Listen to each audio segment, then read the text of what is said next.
Hello YouTube. Tamriel is full of interesting factions, and one of the factions that we've seen quite a lot of yet didn't know a lot about for the longest time is the Vigilants of Stendarr, the faction that dispatches the Vigilants of Stendarr that we find roaming around Skyrim hunting for the Daedra. So what exactly is this faction? What's their ultimate goal? How strong are they, and how did their downfall in Skyrim come so quickly at the start of the Dawnguard DLC? I'll answer all of those questions and more in this video, after the intro.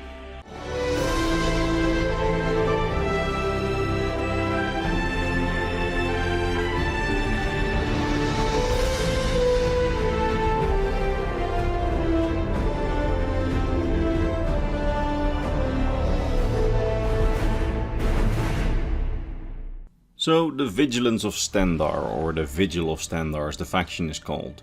They are essentially an order of militant priests of Stendarr who have armed themselves and dedicated themselves to a nomadic lifestyle in which they purge and kill any Daedra or Daedra worshippers that they can find. We can find them roaming around Skyrim quite often, and yet there wasn't a whole lot that we knew about them, but there's quite a bit more to their story than we can see on the surface. You see, the Vigilants of Stendarr have existed for about 200 years since before the time of Skyrim. They were founded in the wake of the Oblivion crisis that ravaged Tamriel that we played through in the Elder Scrolls 4 Oblivion, and as the Oblivion crisis ripped the continent apart and the Daedra from the Oblivion Gate swarmed the land, many people died and lost their homes. And in the wake of this disaster, there was obviously an extremely anti-Daedric sentiment all across Tamriel. And in the decades after the Oblivion crisis, there were several militant groups that were formed to stop Daedra worshippers and curb Daedric influence all across Tamriel.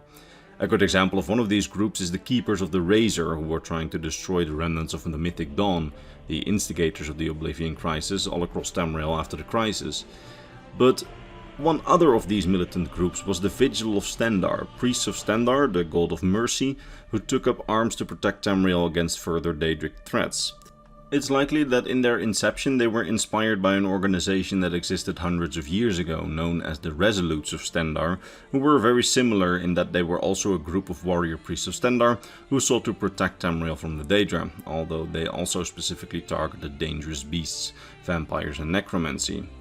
As for the Vigil of Stendarr, they seemingly started out as a pure Daedra hunter group after the Oblivion crisis. However, later on they also started helping the people of Tamriel against other threats like vampires, who of course are the spawn of the Daedric prince Molag Bal, and other Daedric influenced creatures like werewolves, who are of course part of the Daedric prince Hircine's pack. Now, why exactly the priests of Stendarr, the god of mercy, would take up this specific challenge? We don't exactly know, but if I had to guess, it's likely because of Stendarr's mercy for mortals who need to be protected by righteous might, as Stendarr is also known as the god of rule by righteous might. So in that sense they would use their compassion for mortals and then wield the righteous might of Stendarr against the threats that harm them. And those threats, obviously after the Daedric invasions of the Oblivion crisis, were the Daedra, at least that's my interpretation. Now, since their inception, their organization grew from likely just a few warrior priests to a Tamriel-wide or at least Empire-wide organization with provincial chapters in several provinces who all see themselves as Stendarr's chosen people on Tamriel.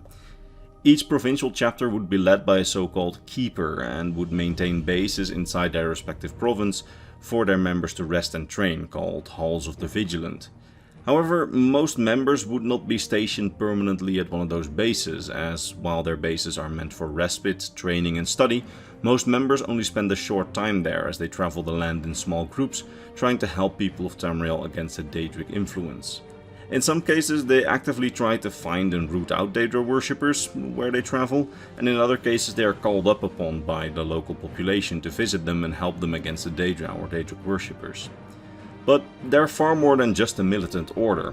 In the name of Stendarr's mercy they also provide free healing for the people of Tamriel, and they are known as one of the groups with the most Daedric knowledge, as their halls are known as places of great academic wisdom when it comes to combating the Daedra and other profane threats, as the Vigilants dedicate a lot of their time to the study of the Daedra and Daedric artifacts in order to better understand how to fight them. And I wouldn't be surprised if they were one of the primary places for Daedric knowledge around Tamriel in the 4th era.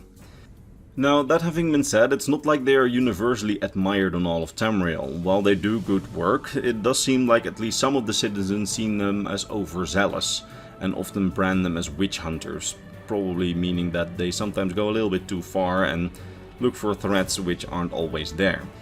At least that's what I think of when I hear the nickname Witch Hunters. In addition to that, the organization, at least according to the founders of the Dawnguard, who were essentially a splinter group of the Vigilants founded by former members, they say that they are too soft on non-Daedric threats like vampires and have more bravery than sense. And it's this narrow-mindedness and over-focus on the Daedra is what would lead to their ultimate downfall in Skyrim, as we can see in Skyrim's Dawnguard questline and the events before the questline. You see, in the official Skyrim board game's Dawnguard expansion, which is considered canon by the way, we play a separate story which takes place just before and during the game's Dawnguard DLC. In it, we actually join the Vigilants of Stendarr just before their downfall, rather than the Dawnguard, and in that expansion we are mentored by several of the Vigilants that we know from Skyrim as we join the organization. We see how several of the Vigilant expeditions that we can find in Skyrim, like the expedition to Runevault, where they were looking for an ancient tomb, and the expedition to Dim Hollow Crypt actually started, as we are part of how those expeditions started or how they are developing. And we can see how when the vampires destroy villages, the Vigilants, instead of thinking that it's the vampires, they think that the Daedra must be behind it instead. Showing that they're definitely a bit over-focused on the Daedra. And we also see how the one guy who is still inside the Vigil after the Dawnguard members left and he tries to study the vampires, he's not really taken seriously by anyone, especially after Isran and Selen left to form the Dawnguard.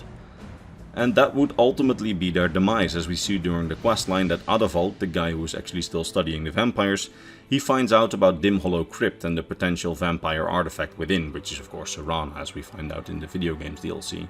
But he is not really taken seriously by the Vigil, as he returns to their main base in Skyrim, the Hall of the Vigilant, and he tries to convince them of the seriousness of the situation. He is not really taken seriously, but he is taken seriously by the Volkjar vampires, who we can see in the questline are desperately seeking for information on old vampire ruins in order to find Serana. So when Adavald returns to the Hall of the Vigilant, the vampires attack and burn down the entire Hall of the Vigilant, killing a lot of Vigilants of Stendarr and kidnapping Adavald to force him to tell them everything that he knows. He is the guy, by the way, that we can find in Dim Hollow Crypt, in the center of the crypt, being interrogated by the vampires who took him back there for more answers after kidnapping him. We in that questline then get to see the destroyed Hall of the Vigilant when we return from an assignment with Tolan, the Vigilant that we see talking to Isran at the start of the questline. And we join him on our way to the Dawnguard and then join Isran in his fight against the vampires, where you get a whole parallel questline about trying to prevent the vampires from enthralling high-ranking Imperial nobles from Cyrodiil, which is completely separate from the plot of the Dawnguard DLC, which is actually pretty cool. Oh, and as the vampires you actually get to destroy the Hall of the Vigilant, which is also pretty cool. Overall, I think the Dawnguard expansion of the board game is a pretty cool expansion, even though I'm not sponsored to say so. Alright, but let's get back to the Vigilants of Stendarr. Now, after the events of Skyrim, their main base in the province, the Hall of the Vigilant, is of course destroyed and their leader, Keeper Cassette, is killed. However, the organization as a whole is still around in all of Tamriel, and I mean even in Skyrim, as the Beacon of Stendarr, their secondary base, is actually still active. In fact, we know that the majority of their members were on the road, and we can still find several on the roads and on expeditions. But some content added by Creation Club and then added to the official anniversary edition of the game, basically canonizing it, it even shows how they have a small army of enforcers in the province who wear special armor and basically are the heavy troops to send in when there's a big threat. So in Skyrim they're not completely gone yet, and they're even still quite strong, and around Tamriel they are presumably still very active, with other provincial chapters still being led by keepers. Now, we can find the Vigilants in several vanilla, DLC and Creation Club quests, usually with a Daedric flair to the quest that we can find them in, and I honestly wouldn't be surprised if they are a faction of some sort in the Elder Scrolls 6 whenever that comes. I mean, that would be cool, as in the years since Skyrim's base game we actually got a lot more lore on them, and I would love to get even more. And honestly, there used to be an encounter in Skyrim's developmental stage, so before the game came out, when the Vigilants would try and make you surrender any Daedric artifacts or weapons that you were carrying whenever you encountered them. That would have honestly been a pretty cool addition, but probably screwed with the achievements too much, as you need to have all the Daedric artifacts for an achievement, but it would be lore accurate and pretty fun if they had kept that in. Alright, and that's about all that I can say about the Vigilants of Stendarr, and I sincerely hope that you enjoyed this video, and that you managed to learn something new about the Elder Scrolls lore today. And if you did, why not give the video a like or one of those hype boost things, it would really help out the channel. By the way, if you need a new notebook for, lore notes or study notes, I happen to sell Imperial Knowledge Lore notebooks. Look, I'm doing things like this with it, but you can use it for normal notes or something else. Okay, mandatory March plug over. Look in the description or in the top comment for a link to the store. And now all that's left for me to be done is to thank my top Patreon supporters. Goblark, Bernardo Binda, Gabriel Binda, Volcure of Argonia, RB Dash, Lexicon, Polycom, Sir Otter, Sword of Bushido, Rakai, Mike Willis, Dodo Komodo, James Lynch, Barademas, and Kalakranz. These people, along with all the amazing people on screen, are my Patreon supporters and my YouTube members, and they keep this channel alive. And for that, I am very grateful. Alright, see you in the next lore video. Bye bye.